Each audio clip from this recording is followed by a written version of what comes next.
Hi, my name is Felicia Brooks. And I'm Lance Brooks. I am a magnet art middle school teacher as well as a fine artist. And I work in retail.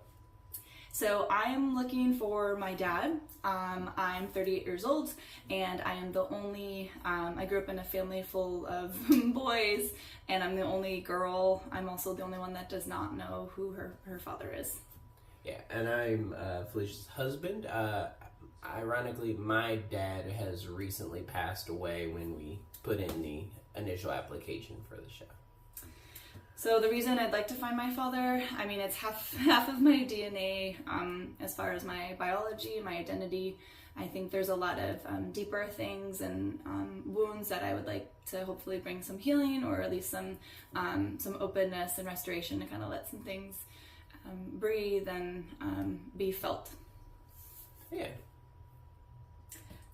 I selected my husband as my teammate. Even when we first started dating, he was invested in even just the fact that I have never met my father. And I used to serve homeless for like 13 years. And so when we started dating, he came out on the street and the homeless men kind of became like my father in a sense. So it was nice. I feel like I had an army of men there to protect me. The reason we would like to win, I think it's a twofold. Obviously, if I get to find my father or someone that's a closer relative, I think there's a winning in that. Being able to connect with someone who's a part of you, I think that's a deep winning.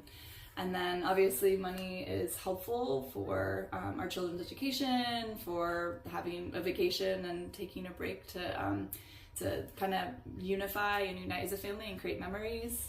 What do you think, Lance?